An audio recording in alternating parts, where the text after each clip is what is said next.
Hello everybody. Good morning everybody. Good morning.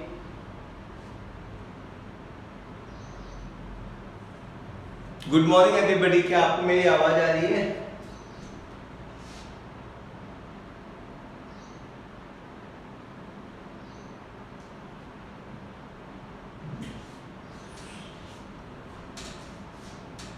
Hello everybody.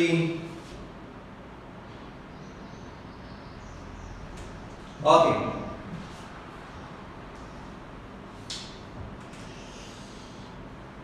Hello everybody. Can you hear me?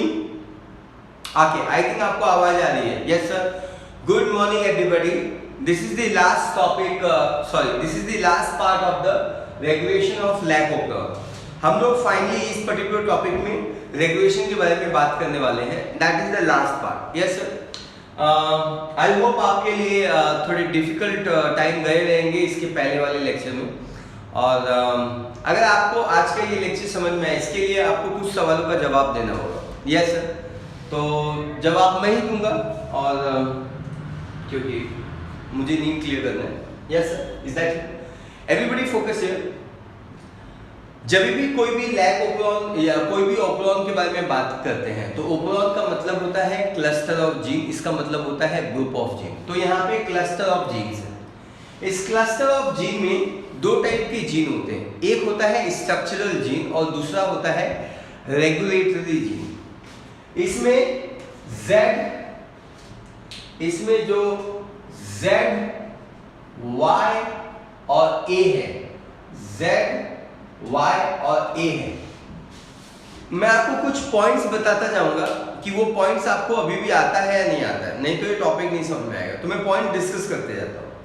आपको पता होना चाहिए कि इस पर्टिकुलर स्ट्रक्चर में स्ट्रक्चरल जीन कौन है. So structural gene Z, Y, A है और बाकी के सारे जीन एक रेगुलेटरी जीन है, रेगुलेटरी जीन. और सबसे बड़ा जो रेगुलेटरी जीन है वो जीन I है. ऑपरेटर इसको रेगुलेट करता है, प्रमोटर इन सभी को रेगुलेट करता है एक साथ, और ये प्रमोटर I को रेगुलेट करता है. तो I जो जीन है, this I always stand for regulator gene. ये रेगुलेटर जीन है.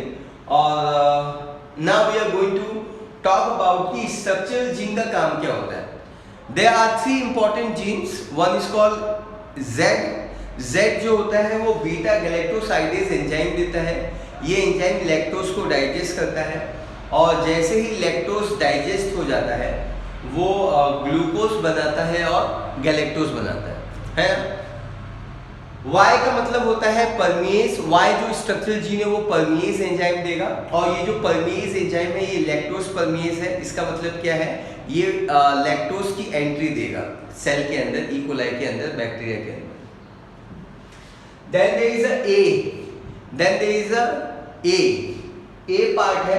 A is always going to be the last part, जो आपको अच्छे से समझ में आ जाना चाहिए कि ये जो A part होता है वो ट्रांस एसिटाइलेज एंजाइम देता है ताकि वो थायोगैलेक्टोसाइड को डिटॉक्सिफाई कर सके. क्योंकि जिस दरवाजे से लैक्टोज एंट्री करता है उसी दरवाजे से थायोगैलेक्टोसाइड भी एंट्री करता है. तो उससे लड़ने के लिए ट्रांस एसिटाइलेज जो होता है वो हार्मफुल जो मॉलिक्यूल्स है, टॉक्सिक है, उसको डिटॉक्सिफाई करने के लिए वो रहता है. Very nice. देन ये ऑपरेटर जीन है. ऑपरेटर जीन ये रेगुलेटर जीन है. रेगुलेटर जीन क्या देता है, रिप्रेसर प्रोटीन देता है. प्रमोटर पे आरएनए पॉलीमरेज बाइंड होता है और ऑपरेटर पे रिप्रेसर बाइंड होता है. एक बात ध्यान से सुनिए, यही बातें आपको लास्ट लेक्चर में समझाई गई थी. ऑपरेटर पे रिप्रेसर बाइंड होता है. रिप्रेसर जो सप्रेस करने वाला है, शांत करने वाला है, शट अप करने वाला है. Yes sir. Exactly. Switch off करने वाला है. Yes sir. Very good. Now ये रेगुलेटर जीन है, इसका प्रोडक्ट है रिप्रेसर बाइंड होगा ऑपरेटर पे, आरएनए पॉलीमरेज बाइंड होगा प्रमोटर पे. I think all this concepts are going to be very very clear. आपको ये सारे कॉन्सेप्ट समझ में आ गए. Yes ji. Very good. Super. तो क्या करें फिर, आगे बात करते हैं हम लोग, है ना. तो आगे हम स्टार्ट करते हैं हमारे सवाल से। हमारा सवाल क्या था लास्ट लेक्चर में? Yes sir, in last lecture हमारा सवाल था कि मेरे पास एक इकोलाई बैक्टीरिया है। I have a bacteria called E coli. मेरे पास एक इकोलाई बैक्टीरिया है और मैंने इसको दो ऑप्शन दिया हुआ है। यस सर, मैंने इसको एक ऑप्शन दिया हुआ है कि भैया तू मिल्क पी ले। ये ग्लास में मैंने इसको रखा हुआ है मिल्क, है ना, और दूसरे प्लेट में मैंने रखा हुआ है देयर इज अ केक का पीस है। ये केक का पीस है और this is going to be made up of glucose. Yes, मैंने आपको सवाल पूछा था, ये सवाल बहुत ही ज्यादा इंपॉर्टेंट है, आप इस सवाल को ध्यान से सुनिए।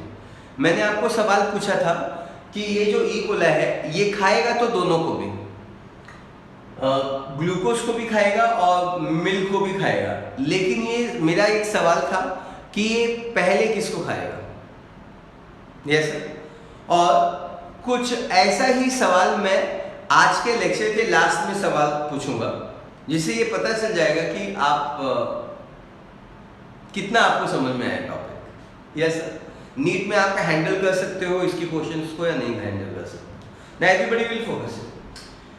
My question was very simple. E. coli has given the two substrate as a food. One is called as a milk and the second one is called as a glucose. My question to everybody कि this E. coli is going to eat first glucose or later milk. तो ये बिल्कुल सही है। ये जो E. coli है, this E. coli will feed on glucose first. ये ग्लूकोज को फर्स्ट खाएगा, मतलब ये पहले अपना बर्थडे मनाएगा। Good morning, good morning. Yes, ये सबसे पहले अपना बर्थडे मनाएगा। It feed on glucose. ये किस पे फीड करेगा? ये ग्लूकोज पे फीड करेगा। यस, ग्लूकोज पे फीड करेगा और ग्लूकोज पे फीड करने के बाद वंस ग्लूकोज ओवर, मतलब जब ग्लूकोज खत्म हो गया, जब ग्लूकोज खत्म हो गया है, now it will feed on lactose. Now feed on lactose. तो इसका साइंटिफिक एक्सप्लेनेशन क्या है, मतलब ये ऐसा क्यों करेगा? तो जरा साइंटिफिक एक्सप्लेनेशन समझ लेते हैं। साइंटिफिक एक्सप्लेनेशन ये है कि रेस्पिरेशन प्लान में आपको पढ़ाया था कि glucose is a universal and primary source of energy. Glucon D ये जान में जान डाल दे पीते ही। ऐसा कभी आपने ऐड सुना होगा, हमारे वक्त का ये ऐड है, आपके वक्त में भी मॉडिफाइड वर्जन में ग्लूकोन डी का ऐड आता रहेगा। या आपका घर में किसी को अगर चक्कर वगैरह आ रहा है तो आपको ग्लूकोज का पाउडर पिलाते हो, आप उसको दूध नहीं पिलाते हो, आप उसको घी नहीं खिलाते हो, आप उसको बटर नहीं पिलाते हो, आप उसको पनीर नहीं खिलाते हो, आप उसको क्या खिलाते हो? अंडा नहीं खिलाते हो। यस सर, आप उसको मछली नहीं खिलाते हो, है ना। आप उसको क्या खिलाते हो? आप उसको पार्ले जी खिलाते हो। Parle G is the most simplified form of glucose biscuit है वो। Yes sir, most simplified form of glucose. या आप साकर मिलून आप तुम्हें देता, मतलब आप शुगर उनको मिक्स करके पिलाते हो। यस सर, क्योंकि डायलॉग ही ऐसा है, ग्लूकोन डी ये जान में जान डाल दे पीते ही Glucon D. Yes exactly. This video has a paid promotion for Parle G product because Parle G product have contain the good amount of glucose, so आपको ये कॉन्स्टेंटली सप्लाई ऑफ एनर्जी करता है। Yes exactly. Now everybody will focus here. आपको ये समझ में आना चाहिए पहला reason, glucose is a primary source of energy. Glucose is a primary source of energy. Glucose एक प्राइमरी सोर्स ऑफ एनर्जी है। Is that clear? समझ में आया? Glucose is the primary source of energy. Good morning Pallavi, good morning. Focus. So ये glucose is the primary source of energy, ये सबसे पहला reason है। ग्लूकोज ना इजीली एब्जॉर्ब होता है, फास्ट मेटाबोलाइज होता है, easily absorb, ऐसा लग रहा है मैं respiration पढ़ा रहा हूँ, easily absorb and metabolize fast, metabolize fast and supplies energy quickly, supplies energy quickly. मेरे ख्याल से इसके बहुत सारे रीजन हो सकते हैं, लेकिन इतने रीजन में आप मान जाओ क्योंकि अपने को टॉपिक पढ़ना है. यस सर, आप ये भी समझ लीजिए कि हम मिल्क जो होता है इसके अंदर लैक्टोज है. लैक्टोज एक ज्यादा कॉम्प्लेक्स शुगर है कंपेयर टू ग्लूकोज, तो ऑब्वियसली वो जो सबसे पहले जो ज्यादा सिंपल है उसको वो पहले खाएगा. Is that clear? समझ में? जो ज्यादा सिंपल है वो उसको पहले खाएंगे, है ना? I think this concept is very very clear to you. और आपको ये बात समझ में आ गई है? यस सर, समझ में आ गई है ना? ना एवरीबॉडी विल फोकस हियर, यहाँ पे फोकस करो. तो आपको ये आंसर बहुत ही इंपॉर्टेंट है, इसका एप्लीकेशन रहेगा फ्यूचर में नीट में कई सवालों में, और ध्यान रखना. चलो अब हम लोग क्या बात कर रहे हैं कि लैकोप्रोन कैसे वर्क करता है. लैकोप्रोन के वर्क करने का मैकेनिज्म क्या है? यस, ध्यान से सुनो. लैकोप्रोन कभी एक इंड्यूसिबल ओप्रोन है. मैंने पढ़ाया था कि इंड्यूसिबल जीन क्या होता है. इंड्यूसिबल जीन वो जीन होता है जिसमें अगर सबस्ट्रेट प्रेजेंट रहेगा तो लैकोप्रोन ऑन हो जाएगा. Yes sir, is that clear? जैसे अगर लैक्टोज प्रेजेंट होगा, ये बैक्टीरिया है, इस बैक्टीरिया के सराउंडिंग में अगर if there is a lactose, इस बैक्टीरिया के सराउंडिंग में there is going to be lactose, तो ये लैकोप्रोन क्या हो जाएगा? ये लैकोप्रोन चालू हो जाएगा, स्मार्ट हो जाएगा. एक बात का आप ख्याल रखना इस टॉपिक को पढ़ते वक्त, ये जो वाई जीन है ना, वाई जीन जिसको हम लोग बोलते हैं, जिसको हम बोलते हैं परमीएज. कुछ अमाउंट ऑफ परमीएज जो एंजाइम होता है, परमीएज जो प्रोटीन होता है, वो ई कोलाई के पास पहले से ही होता है. इस लाइन का आप मतलब समझिए कि there are few permease, lac permease are already going to be present with this particular bacteria. ये ऑलरेडी प्रेजेंट रहते हैं इस बैक्टीरिया के पास. याद रखना है इस बात को. आपका बहुत बहुत धन्यवाद इस बात को याद रखने के लिए. 100% क्लियर? Very nice. आगे बढ़ते हैं लेडीज एंड जेंटलमैन, यहाँ फोकस करो. अब ये लैकोप्रोन कब चालू हो जाएगा और कब बंद हो जाएगा? ये तब चालू हो जाएगा जब इंड्यूसर प्रेजेंट होगा. यहाँ पे इंड्यूसर कौन है? यहाँ पे इंड्यूसर है लैक्टोज. कौन है यहाँ पे inducer? Inducer is going to be lactose. अगर लैक्टोज अगर प्रेजेंट है, तो ये चालू रहेगा, और लैक्टोज अब्सेंट है तो ये क्या रहेगा? बंद रहेगा. Yes sir. सो सबसे पहला है इन अब्सेंस ऑफ इंड्यूसर. तो यहां पे लैक्टोज प्रेजेंट होगा या अब्सेंट होगा? मी तुम्हाला सांगितला की इंड्यूसर एक लैक्टोज मॉलिक्यूल है, एक नहीं मतलब अनेक molecule. Yes sir. So I am telling you that in absence of inducer, तो लैक्टोज यहां पे क्या रहेगा? अब्सेंट रहेगा. अगर लैक्टोज अब्सेंट है ना, अगर ये लैक्टोज नहीं है तो ये लैकोप्रोन कैसे काम करेगा? This is called case number 1 और this is case number 2 in presence of inducer. Inducer यहाँ पे लैक्टोज है, तो लैक्टोज अगर प्रेजेंट होगा तो ये लैकोप्रोन कैसे काम करता है, इसी चीज को आपको समझना है, और इसको आपको डायग्राम वाइज ही समझना है, इसमें कुछ लिखना नहीं रहता है. It's so smart. मैं आपको आखिरी बार बता देता हूं कि आपको ये अंडरस्टैंडिंग आ जानी चाहिए. यस सर, आपको ये अंडरस्टैंडिंग आ जानी चाहिए कि ये कैसे वर्कआउट होता है. आपको ये समझ में आना चाहिए कि ऑपरेटर पे कौन बाइंड होगा? रिप्लेसर. रिप्लेसर किसने दिया? रिप्लेसर जीन आई ने दिया. Yes sir. जीन आई का प्रोडक्ट ऑपरेटर पे बाइंड होगा और आरएनए पॉलीमरेज प्रमोटर पे बाइंड होगा. चलो हम लोग लेक्चर स्टार्ट करते हैं, रेगुलेशन स्टार्ट करते हैं.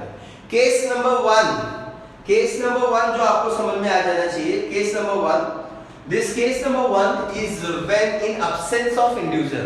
अगर इंड्यूसर अब्सेंट है मतलब लैक्टोज अब्सेंट है. यस, ये भी को कम अगर लैक्टोज अब्सेंट है तो ये जो जीन आई है ना, इसका क्या होगा, इसका ट्रांसक्रिप्शन होगा। क्या होगा? ट्रांसक्रिप्शन। और उस ट्रांसक्रिप्शन के बाद बनेगा यहाँ पे mRNA। क्या बनेगा? There will be formation of mRNA। Yes sir, ये mRNA जो है now it will undergo translation. Good morning Mathura, good morning. Yes sir, ये मैसेंजर आरएनए है। ये मैसेंजर आरएनए अब ये ट्रांसलेशन करेगा। क्या करेगा? ट्रांसलेशन। और ये प्रोटीन बनाएगा। Yes sir, is that clear?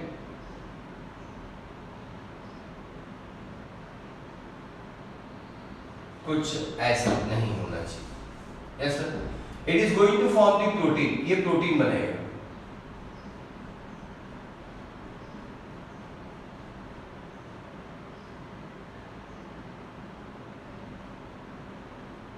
है, ये प्रोटीन बनेगा। इस प्रोटीन को हम बोलते हैं रिप्रेसर प्रोटीन।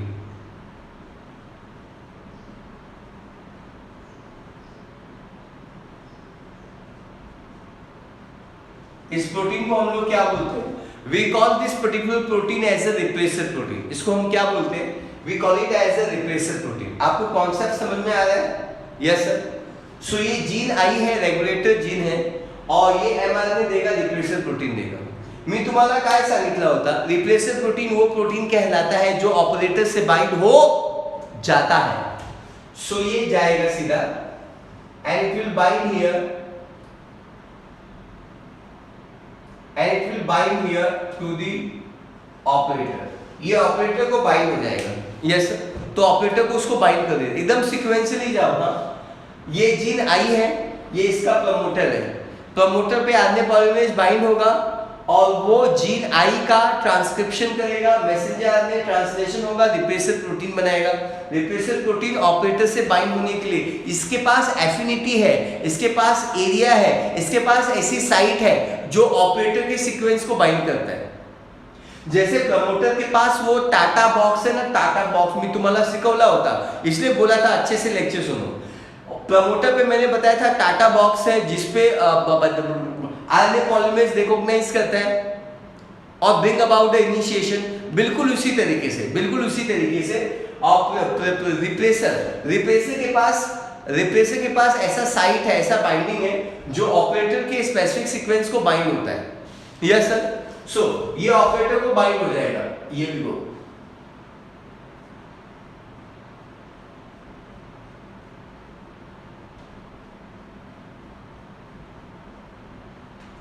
ऑपरेटर को बाइंड हो गया ऑपरेटर को। और जैसे ही ये ऑपरेटर को बाइंड हो गया, यहाँ पे देखो कौन है, इसको पहचानो कौन है, इसको पहचान लो, ये है कौन? कोई गैस कर सकता है? ये जो प्रमोटर पे ये जो ऑरेंज कलर का ऑरेंज बाइंड है, ये ऑरेंज कलर का ऑरेंज कौन है? आप बता सकते हो? कैसा? Who is exactly this? ये exactly है कौन ऑरेंज कलर का स्ट्रक्चर? आप बताओ, नहीं बताओगे तो आगे कैसे जाओगे आप? Yes, everybody focus. In absence of inducer, अगर इंड्यूसर absent है, if there is a inducer is going to be absent, अगर इंड्यूसर absent है, yes sir, is that clear? So ये जो रिप्रेसर है, this repressor is always going to bind to the promoter, sorry operator को bind होगा। अब ये जो ऑरेंज कलर का स्ट्रक्चर है वो कौन है? Absolutely correct, superb। It's nothing but the RNAP। RNAP is nothing but the RNA polymerase। मैं थोड़ा डार्क में लिखता हूँ। It is nothing but the RNA polymerase। सुबह से यही बता रहा हूँ कि प्रमोटर पे कौन बाइंड होता है? आरएनए पॉलीमरेज बाइंड होता है। अच्छा, मेरा एक सवाल है, अगर आरएनए पॉलीमरेज के रास्ते में ये रिप्रेसर प्रोटीन आ गया है, तो आरएनए पॉलीमरेज ये स्ट्रक्चरल जीन का ट्रांसक्रिप्शन हो पाएगा या नहीं हो पाएगा? यस यस या नो? Yes sir. आप मेरे क्वेश्चन को ध्यान से सुनो। ये टॉपिक में आप जितना ध्यान से क्वेश्चन का आंसर देते हो उतना ही टॉपिक आपको समझ में आता है। अगर ये आरएनए पॉलीमरेज है, आरएनए पॉलीमरेज का नाम इसका काम बताता, ये आरएनए को बनाता। आरएनए ये स्ट्रक्चरल जीन से एमआरएनए को बनाएगा, है ना? लेकिन इसके रास्ते में अगर ये रिप्रेसर प्रोटीन है तो ये आगे जा पाएगा या नहीं जा पाएगा? ये ट्रांसक्रिप्शन कर पाएगा या नहीं कर पाएगा? ये एमआरएनए बनाएगा या एमआरएनए नहीं बनाएगा?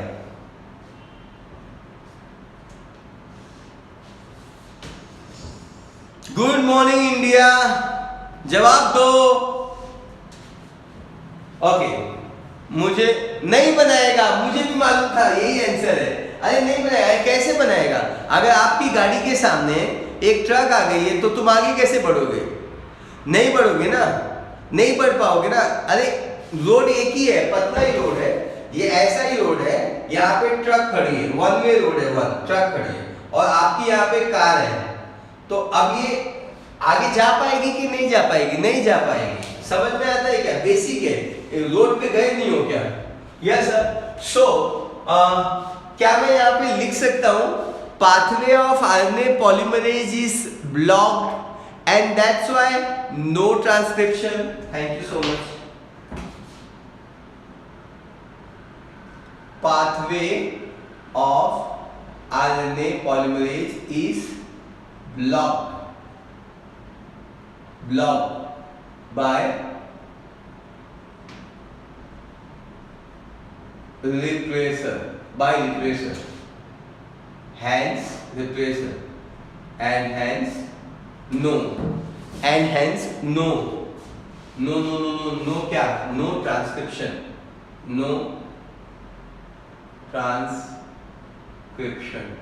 यस सर, इसमें ट्रांसक्रिप्शन नहीं होगा। क्या आपको समझ में आ गया ये बात? है ना? Thank you so much. यहाँ पे आप अच्छे से समझ सकते हो कि यहाँ पे आप अच्छे से समझ सकते हो कि आई का फुल फॉर्म क्या है। बच्चों को आई का फुल फॉर्म है इनहिबिटर। आई का फुल फॉर्म क्या है? मैं यहाँ पे लिख रहा हूं जीन आई, यहाँ पे आई स्टैंड फॉर इनहिबिटर। तो क्या मैं आई का फुल फॉर्म इनहिबिटर क्यों है? क्योंकि ये इनहिबिट करता है, ये प्रिवेंट करता है, ये स्टॉप करता है। क्या बोला मैंने? ये इनहिबिट करता है, ये स्टॉप करता है, ये प्रिवेंट करता है क्या? Transcription of structural gene. Structural gene के ट्रांसक्रिप्शन को इनहिबिट करता है, स्टॉप करता है, प्रिवेंट करता है। Is that clear? पक्का? Is that clear? समझ में आया आपको? I think this concept is very very clear और आपको ये कॉन्सेप्ट समझ में आ गया। पक्का? है ना? अभी ना ये स्टोरी में थोड़ी ट्विस्टिंग आती है, स्टोरी में थोड़ा सा ट्विस्ट आता है जब हम लोग ये समझने की कोशिश करते हैं, कि जब inducer in presence of lactose, मतलब लैक्टोज अगर प्रेजेंट है फिर क्या ट्विस्टिंग आती है, जरा समझते हैं। इस बार भी वैसा ही होगा जैसा उस बार हुआ था। ये जो रेगुलेटर जीन है इसका ट्रांसक्रिप्शन, ये आपको समझ में आ गया तो मैं ये नहीं पढ़ाता हूं। आपको ये समझ में आ गया, इसके लिए यस बोलिए।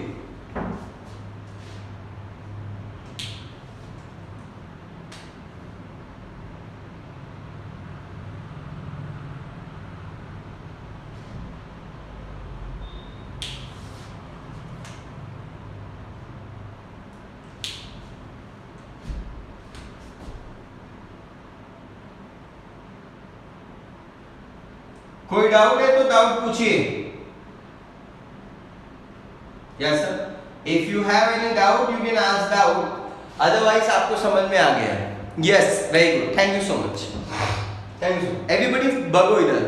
अभी यहाँ पे क्या है? यहाँ पे ना इंड्यूसर प्रेजेंट है, मतलब ये जो लैक्टोज मॉलिक्यूल है ना ये प्रेजेंट है। ध्यान से समझना, अगर लैक्टोज मॉलिक्यूल प्रेजेंट रहेगा, अगर लैक्टोज मॉलिक्यूल यहाँ पे प्रेजेंट है तो एग्जैक्टली होगा क्या, हम ऐसा सपोज करते हैं कि ये जो ब्लू कलर का मॉलिक्यूल है ये लैक्टोज है। कौन है ये लैक्टोज है, ध्यान से समझना।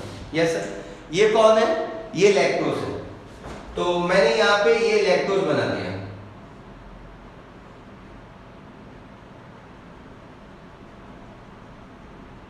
This molecule is called as a lactose, इसको हम लैक्टोज बोलते हैं।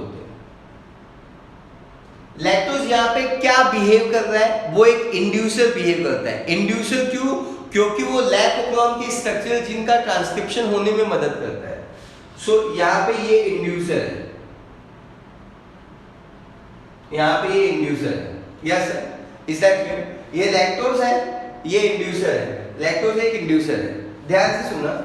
अभी ये जो लैक्टोज है ना, जब ये लैक्टोज जब प्रेजेंट है, यहाँ पे लैक्टोज प्रेजेंट नहीं था, देखो लिखा हुआ है ना, अपसेट लिखा हुआ है ना। हाँ, तो यहाँ पे ये प्रेजेंट है, तो ये एग्जैक्टली क्या करेगा, ये इसको बाइंड कर लेगा। इसको क्या कर लेगा, बाइंड कर लेगा। यस सर, बाइंड कर दिया। बाइंड करने से रिप्रेसर जो पहले इस केस में एक्टिव था, रिप्रेसर का जन्म ऑपरेटर के लिए, ऑपरेटर को बाइंड होने के लिए हुआ है। अगर कोई भी रिप्रेसर ऑपरेटर पे बाइंड होता है तो वो एक्टिव माना जाएगा। अगर कोई भी रिप्रेसर पे अगर लैक्टोज मॉलिक्यूल बाइंड हो गया तो वो रिप्रेसर अभी ऑपरेटर को बाइंड नहीं हो पाएगा। सो इसको हम बोलेंगे एक्टिव हो गया। कौन सा एक्टिव, क्या हो गया, ये इनएक्टिव हो गया। अब ये यहां पे जाएगा, ऐसा नहीं कि जाएगा नहीं, ये यहां पे जाएगा, लेकिन ये यहां पे जाएगा, लेकिन ये यहां पे बाइंड नहीं हो पाएगा। Come on India, come on. ये यहां पे जाएगा लेकिन बाइंड नहीं हो पाएगा।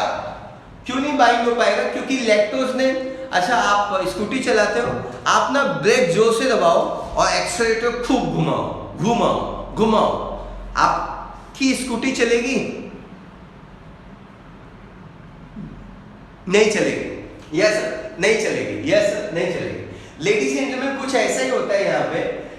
ये लैक्टोज जो होता है ना, ये इंड्यूसर है और ये रिप्रेसर को सप्रेस कर देता है, स्टॉप कर देता है, प्रिवेंट कर देता है, ताकि वो ऑपरेटर पे बाइंड ना हो। अब ये ऑरेंज कलर का स्ट्रक्चर, हमारा ये ऑरेंज कलर का स्ट्रक्चर, इनसे मुलाकात आपकी हो चुकी है। इनका नाम है RNA polymerase. We call it as a RNA polymerase. अब ये जो आरएनए पॉलीमरेज है, ये आरएनए पॉलीमरेज यहां पे ट्रांसक्रिप्शन करेगा और ट्रांसक्रिप्शन करने के बाद वो एमआरएनए बनाएगा। ये जो एमआरएनए है, ये पॉलीसिस्टोनिक एमआरएनए है। P for prokaryotic, P for polycystonic. So it is nothing but the polysystonic mRNA. It is nothing but the polysystonic mRNA. और ये polysystonic mRNA आपको 3 एंजाइम देगा, 1, 2, 3। एक का नाम रहेगा बीटा गैलेक्टोसाइडेज,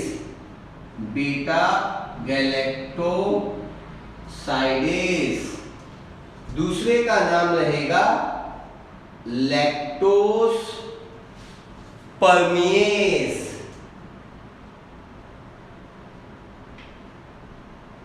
तीसरे का नाम रहेगा ट्रांस एसिटाइलेज।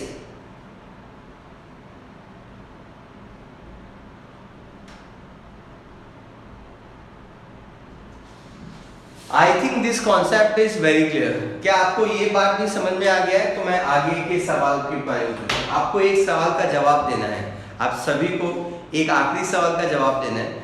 जिसके बाद ये चैप्टर ओवर हो जाएगा, ये टॉपिक ओवर हो जाएगा, लेकिन आपको पता चल जाएगा अगर आप उस सवाल का जवाब दे सकते हो या नहीं दे सकते। यस सर, क्या आपको ये पार्ट समझा? Second part, case number 2, this was the case number 1 and this was the case number 2। I think both the parts are very clear. अब हम लोग आगे मूव ऑन करते हैं। यस सर, क्या आपको ये सेकेंड पार्ट समझ में आया? यस सर, ओके, मेरे ख्याल से आपको समझ में आ गया है। कभी कभी ना रेफरेंसेस में दिया होता है कि जो इंड्यूसर है वो एलोलैक्टोज है। यस सर, इंड्यूसर जो होता है ना, इंड्यूसर यहाँ पे लैक्टोज ही है, लेकिन कभी कभी रेफरेंसेस में ना एलोलैक्टोज दिया रहता है, एलोलैक्टोज, जो कि सही है आंसर, एलोलैक्टोज।